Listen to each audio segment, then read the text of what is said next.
सोचो अगर तुम्हारा सबसे बड़ा सपना तुम्हारी आंखों के सामने बर्बाद हो जाए और जो इंसान तुम्हारा आइडल था वही तुम्हारा सबसे बड़ा दुश्मन बन जाए। हाँ, यही ब्लैक क्लोवर के नए चैप्टर्स में हो चुका है। जैसे कि पिछले एपिसोड में हमने देखा था, विज़र्ड किंग ने ब्लैक क्लोवर पर अटैक करके आस्था को जान से मार दिया है और इस सच्चाई को कोई भी मानने को तैयार नहीं है। पर क्या आस्था वाकई में मर चुका है या फिर कहानी अभी बाकी है? और क्या होगा अगर मैं कहूँ कि ब्लैक क्लोवर में एक ऐसा स्पेल भी है जिसको यूज करने के लिए किसी भी मैजिक की जरूरत नहीं पड़ती है? और क्या तुम्हें पता है कि एक ऐसा कैरेक्टर भी है जो अपनी आंखों की मदद से कुछ भी देख सकता है? साथ ही में हम कैप्टन यामी के होम टाउन को भी देखेंगे और जानेंगे आखिर क्यों वो उस देश को छोड़ के भाग गए। तो एपिसोड की शुरुआत में हम देखते हैं सभी को पता चल चुका होता है कि विज़र्ड किंग ने ब्लैक क्लोवर पर अटैक करके आस्था को जान से मार दिया है और इस बात पे किसी को भी यकीन नहीं होता। इसके बाद हम देखते हैं कि सभी मैजिक नाइट्स एक साथ इकट्ठा हो जाते हैं। यहाँ पर हम यूनो को भी देखते हैं और आगे हमें पता चलेगा कि वो इतने समय से कहाँ पर था। मिमोसा, नेरो और नोलेन सभी को बता दें कि अभी तक उनके साथ क्या क्या हुआ और इस बात पे किसी को भी यकीन नहीं होता कि आस्था मर चुका है। इसलिए कैप्टन यामी नाच को बुलाते हैं और उससे पूछते हैं कि तुम्हें क्या लगता है? अब तुम लोग सोच रहे होगे कि नाच को क्या लगता है, इससे क्या फर्क पड़ता है? आस्था तो मर चुका है ना। तो तुम गलत हो, क्योंकि नाच यूज करते हैं शेडो मैजिक, जिसकी मदद से वो किसी भी चीज के शेडो के पास टेलीपोर्ट हो सकते हैं। हालांकि वो आस्था के पास टेलीपोर्ट नहीं हो पा रहे होते हैं और इसका रीजन ये हो सकता है कि आस्था किसी और डायमेंशन में पहुंच गया है या फिर वो क्लोवर किंगडम से कहीं बहुत दूर पहुंच चुका है,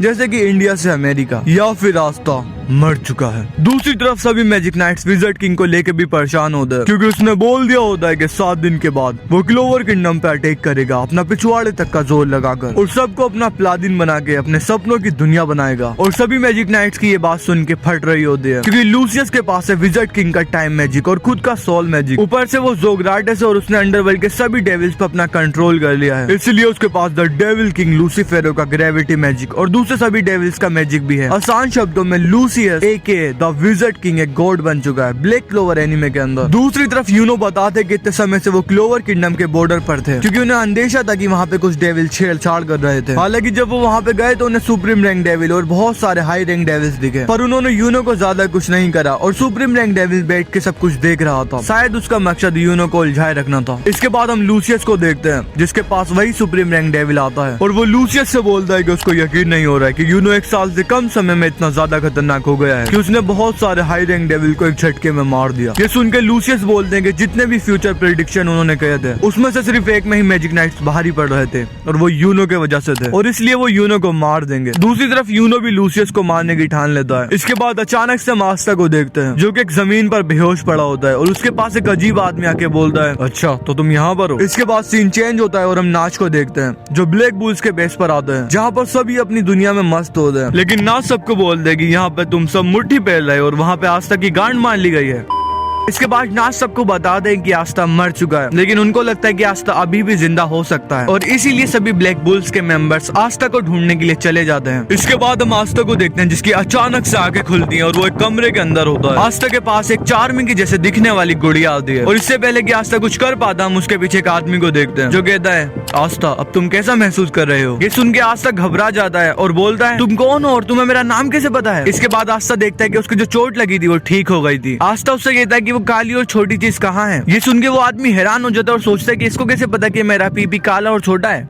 वो आदमी कहता है, क्या तुम उस डेविल की बात कर रहे हो? मेरा दोस्त उसका इलाज कर रहा है। ये सुन के आस्था काफी इम्प्रेस होता है और सोचता है कि इसको डेविल के बारे में भी पता है। आस्था उससे पूछता है कि तुम कौन हो, क्या तुम चार्मी को जानते हो? वो आदमी कहता है, नहीं मैं उस लड़की से अभी नहीं मिला हूँ, लेकिन मैं यामी को बचपन से जानता हूँ। वो मेरा पुराना दोस्त है, हालांकि आखिरी बार मैंने उसको 13 साल पहले देखा था। वैसे क्या यामी अभी भी हगने में देर लगाता है? आस्था कहता है, हाँ वो बहुत ज्यादा देर लगाते हैं। वो आदमी कहता है, असल में यामी हगते हगते हिलाता भी है।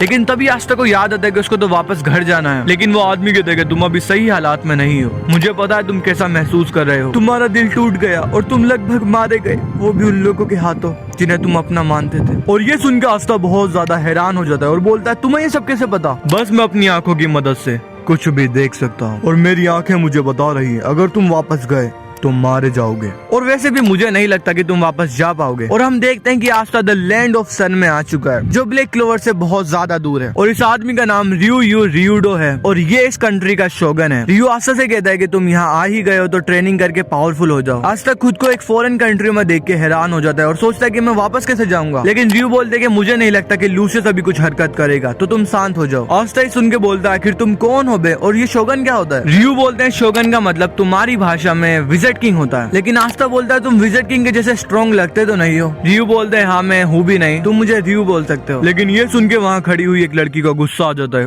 इसके बाद आस्था लैंड ऑफ द सन को घूमने लगता है और यहाँ पर हम बहुत सारी खतरनाक चीजें भी देखने को मिलती हैं, जैसे कि आग और पानी के परिंदे। वैसे होता तो ये मैजिक है, पर यहाँ पर ग्रोमर का यूज नहीं होता। रियू बताते हैं यहाँ लोग स्क्रोल का यूज करते हैं मैजिक यूज करने के लिए, और मैजिक को यहाँ पे तोजुत्सु बोलते हैं और मैजिकल पावर्स को यहाँ पे योर योकू बोलते हैं। और फिर आस्था को यहाँ पे हेज विलेज की मशहूर शकरकंदी दिखती है और वो उनको खाने ही वाला होता है कि तभी वहाँ पर उसको एक बहन और भाई दिखते हैं। जिसके बाद आस्था को सिस्टर लिली की याद आती है और वो इमोशनल हो जाता है। लेकिन रियू उन दोनों बहन भाई को कोने में लेके चले जाते हैं और तभी वहाँ पे एक भयानक धमाका होता है और वहाँ पे कुछ गुंडे आ जाते हैं। हालांकि उन भाई बहन को कुछ नहीं होता क्योंकि रियू ने पहले ही उन्हें वहाँ से हटा दिया था। लेकिन वो गुंडे रियू को छोड़ने वाले नहीं थे। लेकिन तभी वहाँ पर रियू को बचाने के लिए चुटकी आ जाती है, पर उसको देख के वो गुंडे हंसने लगते हैं और फिर अचानक चुटकी के अंदर हिन्नाटा की आत्मा आ जाती है और वो एक ट्रिगन 64 पाम्स का यूज करके उन गुंडों को दीवार में घुसा देती है, जो देख के वहाँ पे खड़े हुए सभी लोग चुटकी की जय जयकार करने लगते हैं। और उसमें से एक बंदा बोलता है लेडी यामी बहुत स्ट्रॉन्ग है, जो सुन के आस्था को कुछ हिट होता है। वो चुटकी की तरफ भागता हुआ जाता है, लेकिन चुटकी उसके मुंह को दबोच के बोलती है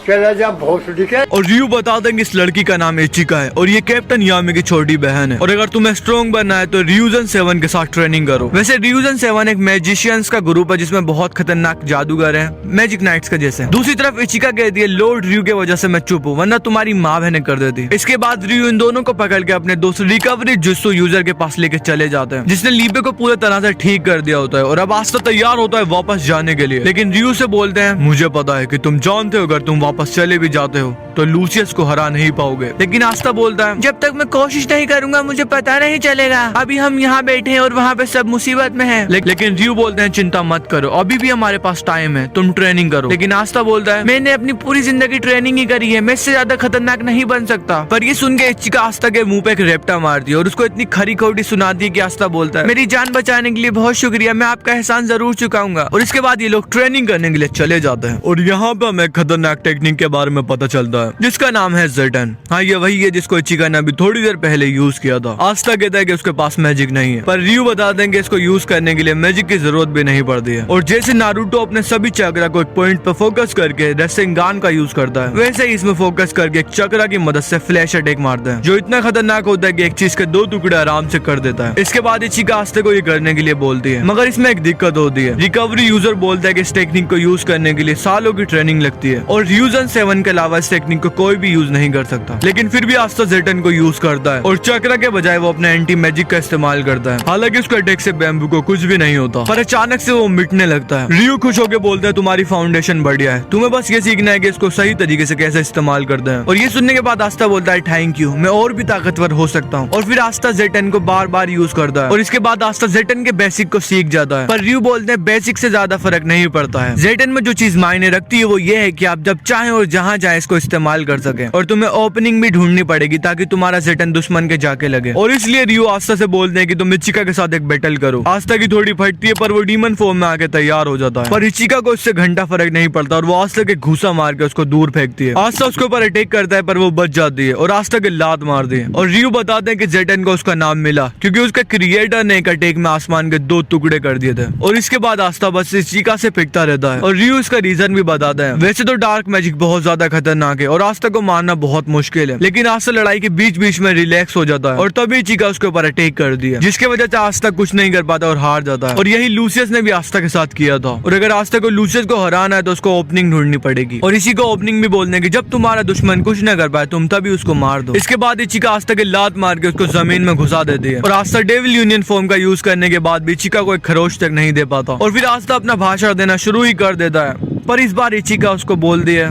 चला जा भोसड़ी के। हालांकि रियू खुश होते हैं क्योंकि लैंड ऑफ द सन में बहुत ही कम लोग हैं जो इचिका के इतने खतरनाक अटैक को झेल सकते हैं। इसके बाद हम रियूजन 7 के मेंबर्स को देखते हैं जो सब अपने अपने ज़ेटन की मदद से आस्था को पहलते हैं। इसके बाद आस्था इन सभी के साथ ट्रेनिंग करता है और हैरानी की बात यह है कि ये सब आस्था को बिना किसी मैजिक का इस्तेमाल करे हरा देते हैं। यहाँ आस्था को ये भी सीखने को मिलता है कि सब ज़ेटन का इस्तेमाल अलग अलग तरीके से करते हैं, कोई पैर से करता है और कोई हाथ से करता है। इसके बाद यहाँ पे इचिका आती है और रियू की तारीफ करने लगती है और बोलती है कि रियू ने इचिका की जान बचाई थी, जो सुनकर आस्था के तरह लगता है कैप्टन यामी के दोस्त और बहन सभी बहुत अच्छे हैं और आस्था ये भी बताता है कि यामी ही पहले इंसान है जिन्होंने आस्था को सपोर्ट किया था। लेकिन इचिका यामी को बुरा भला बोलने लगती है और जब आस्था उससे पूछता है कि तुम ऐसा क्यों बोल रही हो तो वो बोलती है कैप्टन यामी ने अपनी पूरी क्लैन को जान से मार दिया था। और इसके बाद हम कैप्टन यामी की बैक स्टोरी देखते हैं। हालांकि मैं इसको एक्सप्लेन नहीं करूंगा क्योंकि मैंने पहले इसके ऊपर एक वीडियो बना रखी है, उसका लिंक डिस्क्रिप्शन में, तो एक बार जाके जरूर देखो। यामी की बैक स्टोरी सुन के आस्था को यकीन नहीं होता। हालांकि इचिका अपनी बात पर अड़ी रहती है और यामी को बुरा भला बोलती है और आस्था ये बात सहन नहीं कर पाता और बोलता है तुम कैप्टन यामी की बहन जरूर होगी लेकिन मैं उनके बारे में कुछ भी बुरा नहीं सुनूंगा। और इसके बाद इन दोनों की बहस लड़ाई में बदल जाती है। इचिका अपनी डार्क फॉर्म में आ जाती है और आस्था अपनी डेविल यूनियन फॉर्म में आ जाता है। लेकिन इचिका आस्था को अपनी तरफ खींचने लगती है और इससे पहले कि आस्था कुछ कर पाता है इचिका उसके लात मार के उसको दूर फेंकती है। आस्था इचिका के ऊपर अटैक करता है पर वो बच के आसमान में चली जाती है और एक बहुत खतरनाक अटैक करने के लिए तैयार हो जाती है। दूसरी तरफ आस्था भी डीमन डिस्ट्रॉयर से अटैक करता है। हालांकि इचिका आस्था के अटैक से बच जाती है और उसको मार के जमीन में गिरा देती है। और फिर इचिका बोलती है तुम्हारे पास ना स्किल है ना टैलेंट है, तुम्हारे पास कुछ भी नहीं है और तुम्हें विजिट किंग बनना है। लेकिन आस्था बोलता है मैं तुम्हारी की को महसूस कर सकता हूँ, तुम कैप्टन यामी और मुझसे नफरत कर दी हो लेकिन तुम्हारे दिल में कुछ और भी है। हालांकि इचिका ये सुनती नहीं और आस्था के ऊपर जेटन से अटैक करने लगती है। दूसरी तरफ आस्था भी अपने जेटन स्टाइल को ढूंढ लेता है और ये दोनों एक दूसरे को मारने ही वाले होते हैं तभी वहाँ पे इन दोनों के बीच में रियू आ जाता है, जिनको देख के इचिका बोलती है माफी के तौर पर मैं अपने पेट को फाड़ लूंगी। लेकिन आस्था इससे बिल्कुल भी खुश नहीं होता क्योंकि इचिका का जेटन आस्था को लगा भी नहीं था, फिर भी आस्था के खून निकलने लगा और अगर रियू बीच में नहीं आते तो आज आस्था मर जाता। लेकिन तभी रियू को अंदेशा होता है कि वो लोग आ चुके हैं और हम देखते हैं कि sister Lily land of the sun को बर्बाद करने के लिए आ चुकी हैं। आज की इस वीडियो के लिए बस इतना ही। नेक्स्ट एपिसोड में हम देखेंगे रियूजन 7 वर्सेस सिस्टर लिली और इसलिए मैं आपसे कहना चाहूंगा कि मेरा ये चैनल सब्सक्राइब करें और मेरे हर अपडेट आपको मिले इसके लिए बेल आइकन जरूर दबाइएगा। आप सभी को मेरी ढेर सारी शुभकामनाएं।